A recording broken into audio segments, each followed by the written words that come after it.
주가의 향방을 알 수 있는 힌트, 기업에게 직접 듣는 IR 정보, 노다지 IR 노트에 있습니다. 고정 댓글을 타고 오세요. 급발진 사고 좀 여쭤보려고요. 예. 이게 참 끊이질 않습니다. 뭐 10여 년 전부터 지금 2024년까지도 지금 계속 현재 진행 중인데 그 급발진 의심 사고는 어떻게 계속 늘어나는 추입니까? 최소한 줄지는 않나요? 줄지는 않아요. 근데 이제 급발진도 역사가 있다는 거 아십니까? 역사요? 나름대로 히스토리가 있어요.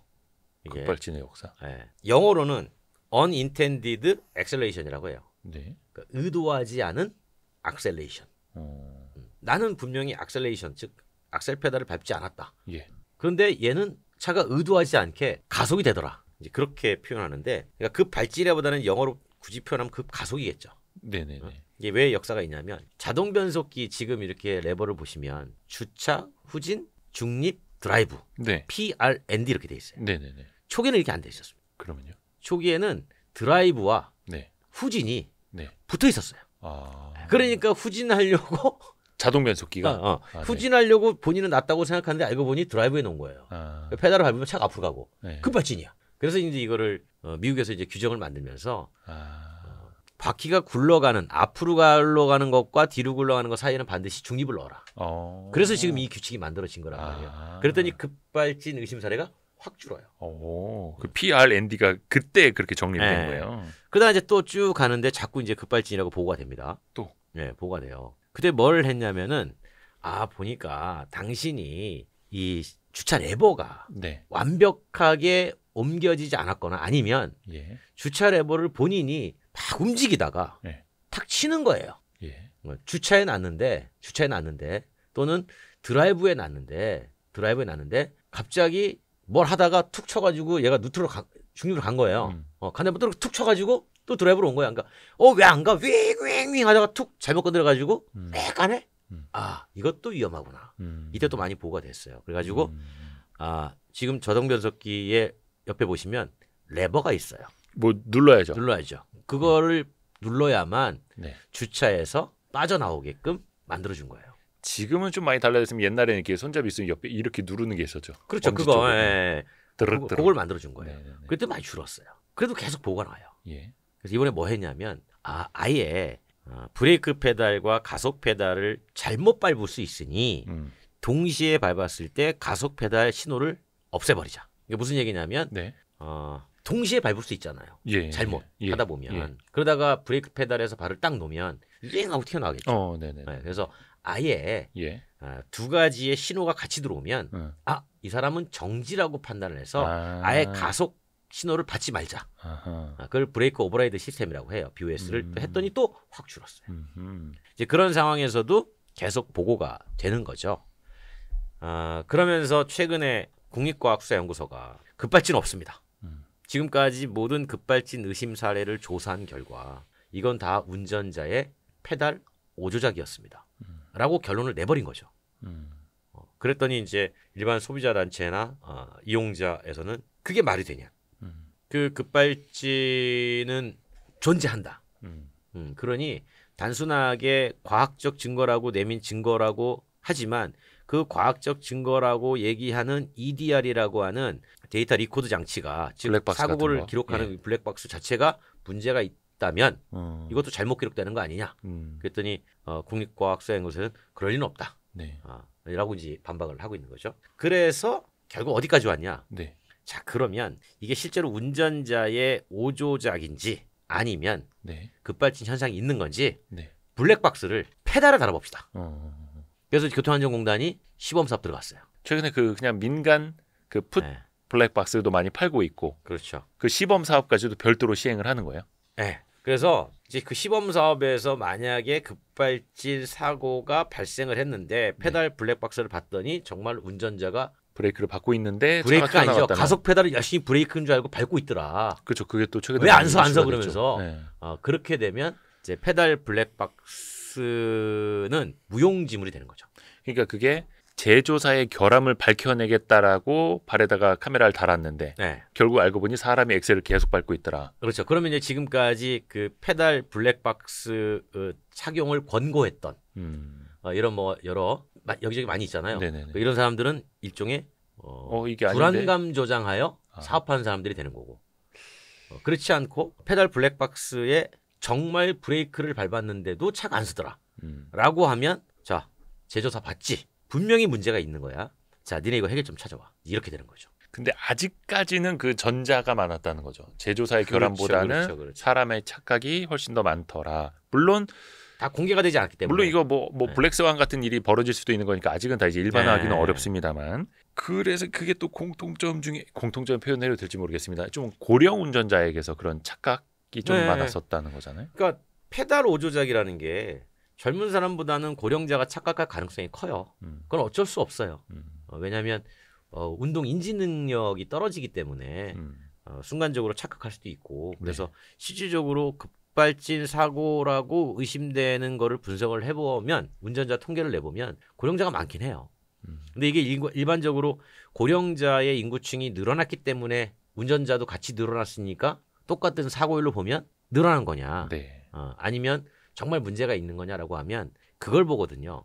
사고 났을 때의 사고의 손상 정도 그러니까 얼마나 큰 사고가 벌어졌느냐. 그런데 급발진이라고 의심되면 가속 페달을 밟는 거잖아요. 그러니까 뭐 의심을 하다 보면 속도가 올라갈 거 아니에요. 그래서 보통 사고가 크게 일어납니다. 크게 일어난 사고들의 운전자의 평균 연령을 봤더니 상대적으로 젊은 층보다는 고령층이 많더라.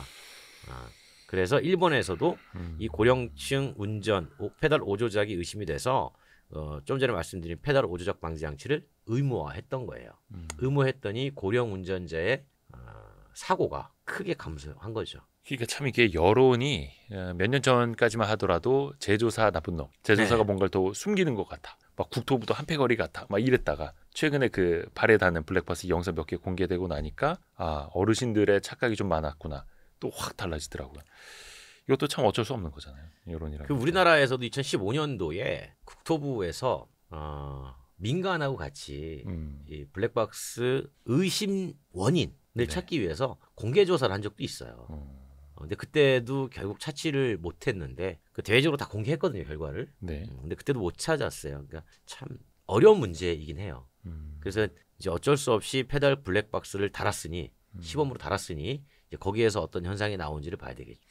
일단 그 전까지는 예를 들어서 명백히 사람이 엑셀러레이터를 밟고 있는 장면이 찍힌 거 외에는 그 전에는 그런 게 없었을 때 브레이크 페달을 밟고 있었던 게 찍힌 건 없었죠. 그렇죠. 근데 이제 급발진하는 것도 그 전까지도 어떤 원인을 찾는다라는 게 굉장히 너무 어려웠었던 거잖아요. 원인을 찾기가 어려우니까 행위에서 찾는 거죠. 그러니까 원인을 못 찾으니까 운전자가 가속 페달 밟았냐 브레이크 페달 밟았냐를 행위를 찾아보려고 그래요. 행위로 찾았으면 분명히 브레이크 페달을 밟았으니까 이건 급발진이 있는 거잖아. 그러면 제조사가 밝혀내 그 원인을. 이렇게 이제 가져가려고 하는 거죠. 그러면 앞에서도 브레이크랑 엑셀러레이터를 동시에 밟았을 때는 브레이크를 우선시 차가 인지하도록 되어 있다라고 했는데 실제로 두 개를 꾹 밟으면 어떻게 돼요? 안 나가요? 그 BOS 시스템 있는 거는 가속 페달은 아예 이 신호를 못 읽어요. 차가 전자적인 센서로 엑셀러레이터는 그냥 버리는 거예요 신호를. 그렇죠. 그러면 이제 물리적으로라도 그런 거 없는 거 전자 그런 시스템 없는 차량을 동시에 세게 밟았을 때는 밟으면 같이 작동하죠. 브레이크도 작동하고 가속 페달 작동해요. 그럼 차 나가야 안 나가요? 잘 안 나가요. 브레이크 페달 힘이 더 세요.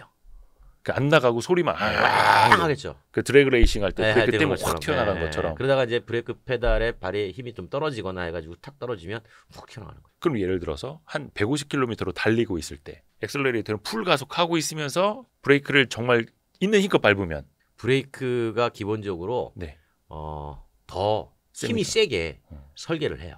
그래서 서서히 속도는 줄어드는 거고요.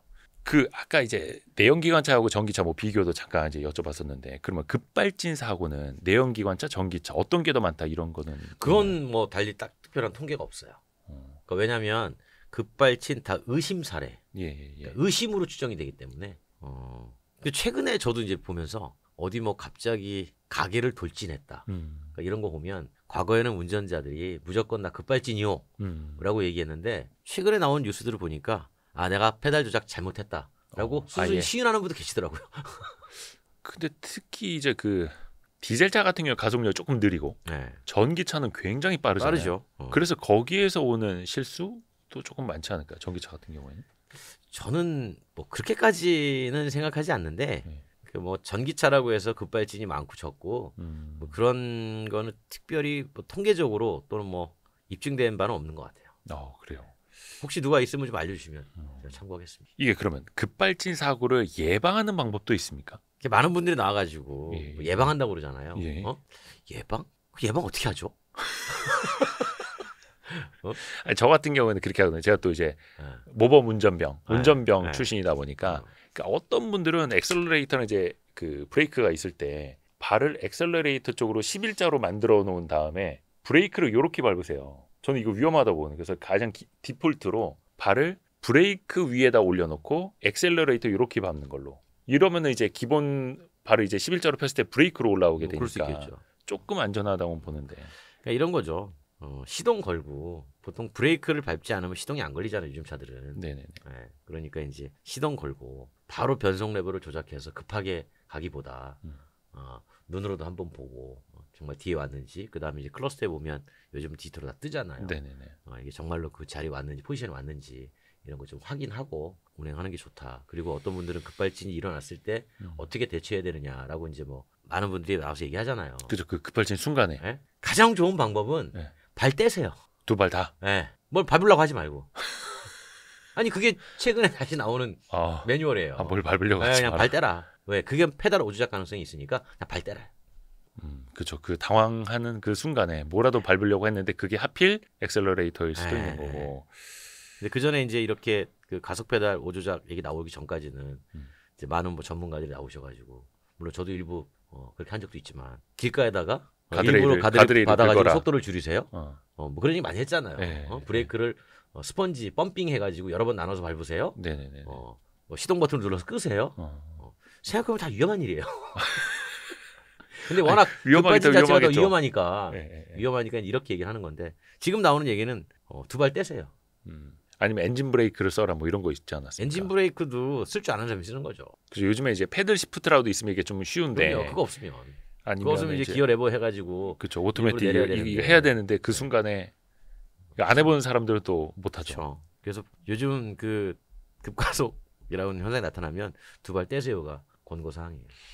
그러니까 이게 사람이 당황하면 그런다지 않습니까? 119가 몇 번이더라 막 이렇게 한다지 않습니까? 진짜 당황스러우면. 그렇죠. 근데 그것도 차가 뭐 수십 킬로 아니면 100킬로 이상으로 달리고 있어 그런 일을 마주하면. 그래서 급발진 한번 뭐 지켜보죠. 지금 저기 국회에서 제조물 체계법도 개정안이 올라와 있고 해서 그 핵심은 그거거든요. 그 더불어민주당의 염태영 의원이 발의했는데 핵심은 그거예요.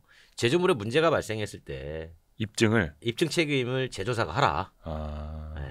그러니까 이게 제조사의 문제다라고 소비자가 입증하는 건 불가능하니 애초에 문제가 없다는 걸 제조사가 입증해라. 그렇죠.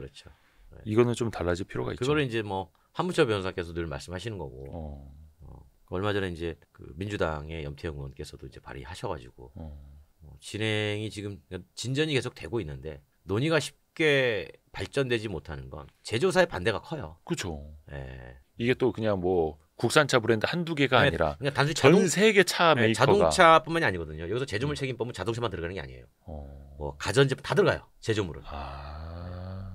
그중에 이제 자동차가 워낙 그 갈등이 심각하니까 자동차 중심으로 생각되는 건데 자동차 회사만이 아니라 뭐 가전 회사, 제조물 만드는 회사가 다 반대하고 있으니까 지금 요거 이제 어떻게 좀 절충안을 좀 찾아보는 방향으로. 이거는 그냥 제조업이 다 반대하겠네요. 기업들이. 그렇죠. 또 크게 보면 이게 통상 문제가 될 수도 있겠고. 맞아요. 뭐 수입차 업체들도.